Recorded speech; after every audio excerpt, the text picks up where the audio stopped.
कि हमारे भारतीय मूल निवासी सांस्कृतिक मंच है, इसके बैनर के तहत सामूहिक शादी का व्यवस्था किया जाएगा, जो बौद्धिक रीति रिवाज से होगा।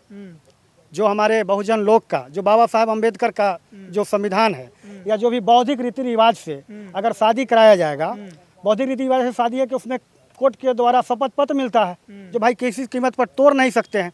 अगर बौद्धिक रीति रिवाज से अगर शादियां होती हैं हमारे मंच के माध्यम से, हमारे जो दलित कुछ पिछले उनके मंच के माध्यम से अगर होता है, तो उसमें मैं निश्चित रूप से मैं सारा खर्च उस मंच के लिए उठाने के लिए तैयार हूँ। मैं पुनः यह घोषणा करता हूँ। लालगंज विधानसभा के तहत लालगंज विधानसभा के तहत 2 प्रखंड है, लालगंज और भगवानपुर। 42 पंचायत में कहीं भी अगर हमारे भारतीय मूल निवासी सांस्कृतिक मंच के द्वारा अगर शादी का व्यवस्था कराया जाएगा, और जो भी लड़का लड़की वाले हैं वो पहले आपस में बात कर लें और हमारे मंच के पास आए, अपना एप्लीकेशन दें कि मुझे शादी आपके मंच से कराना है, आपके रीति रिवाज से कराना है, और आपके बैनर के तहत हम कराएंगे। तो जो भी हमारे भाई इस रीति रिवाज को बढ़ा रहे हैं, उनके देख रेख में मैं शादी करवाने के लिए तैयार हूँ। और सामूहिक शादी 1-2 नहीं बल्कि 100, 200, 500 और सभी के लिए एक साथ जो शादी का जोड़ा जो तैयार होता है या जो खर्च होता है, उसमें निश्चित रूप से मैं देने के लिए तैयार हूँ। अच्छा, इसमें एक पाबंदी भी होगी क्या?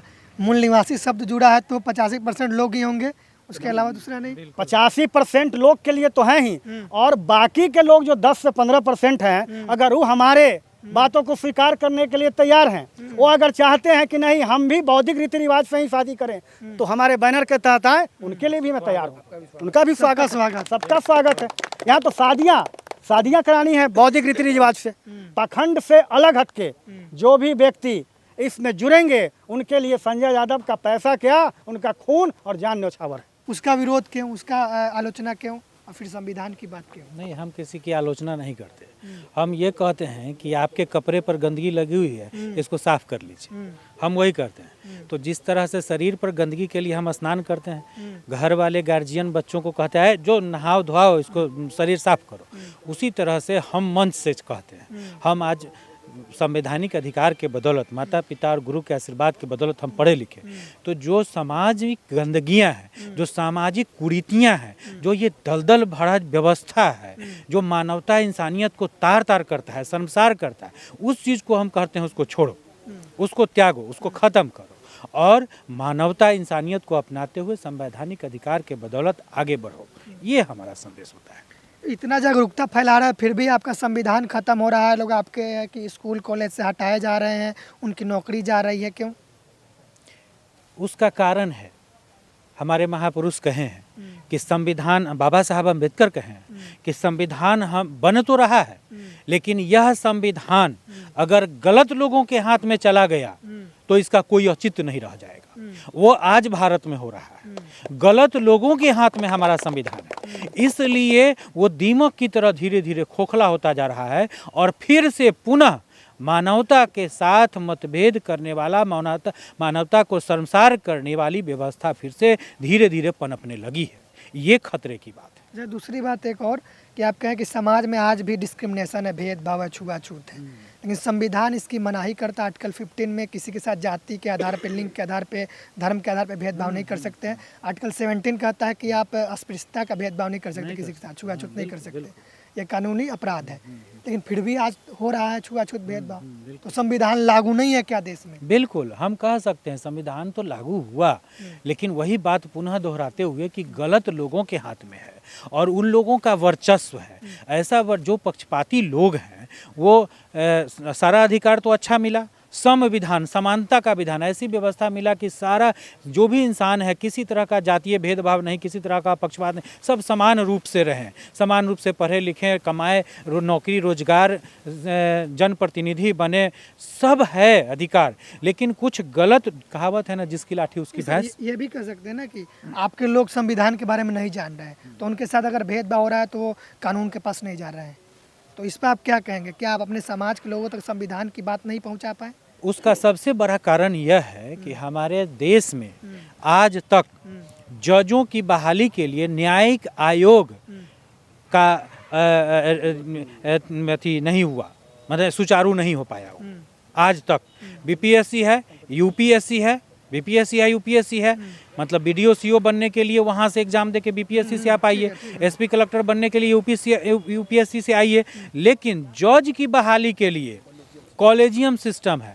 कॉलेजियम सिस्टम के पहले भी और कॉलेजियम सिस्टम लागू हुआ तब से भी एक रिवाज है कि जज 5 जज मिल करके मनोनीत कर देगा कि ये आज से जज हो गया तो वो जज हो जाता है। ये पक्षपाती व्यवस्था है।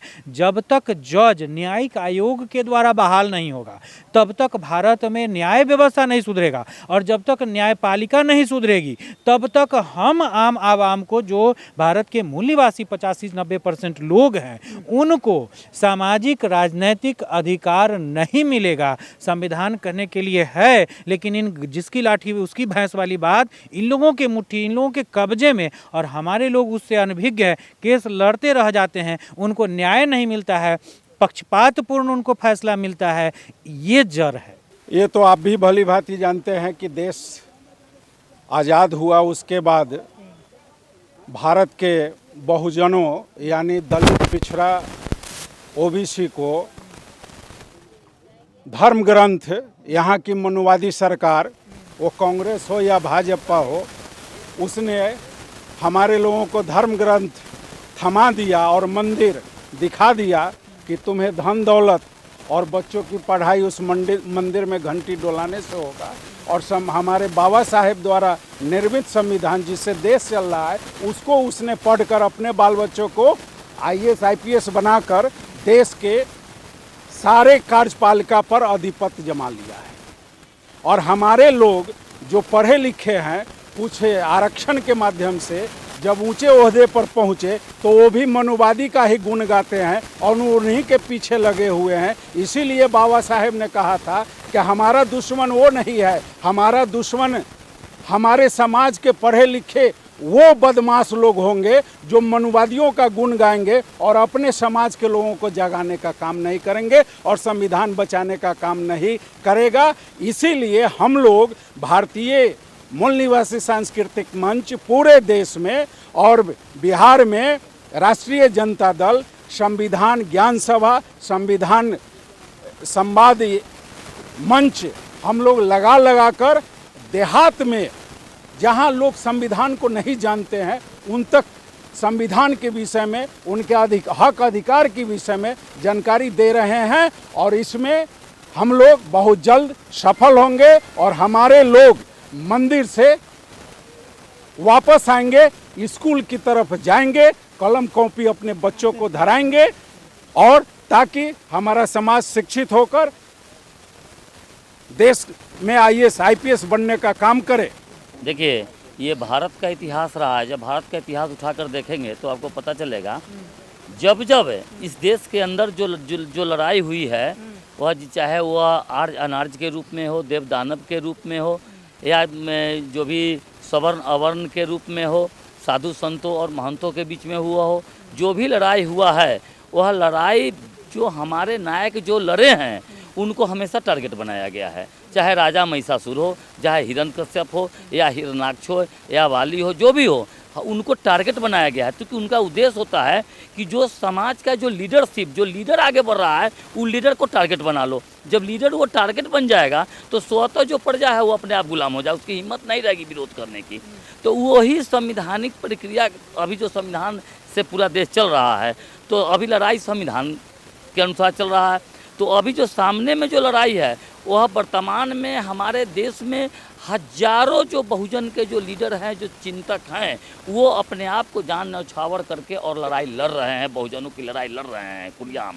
एक व्यक्ति था तो वो क्या किया कि एक मुर्गा को खरीद के लाया बाजार से, लेकिन उस मुर्गे को वो मारना चाहता था, पालना नहीं चाहता था। पालने के लिए नहीं लाया था, मारने के लिए लाया था। लेकिन चाहिए कि मारने के लिए कोई बहाना चाहिए, सीधे सीधे नहीं मार सकते थे, है ना, कि संविधान बीच में आ रहा है ना, कुछ कानून बीच में आ रहा है, तो मारने का कुछ बहाना चाहिए था। तो उसने कहा कल हो के मुर्गे को कि देखो कि तुम, मुर्गा का तो आदत है सुबह सुबह भोर में उठ के भाग देगा, तो सुबह सुबह उठ के चिल्लाया, भाग दिया। तू जाके कहता है कि देखो तुमको कल से भाग नहीं देना है, आवाज़ नहीं लगाना है। मुर्गा कहा ठीक है मालिक, मैं भाग नहीं दूंगा। लेकिन उसकी तो आदत थी वो, है ना।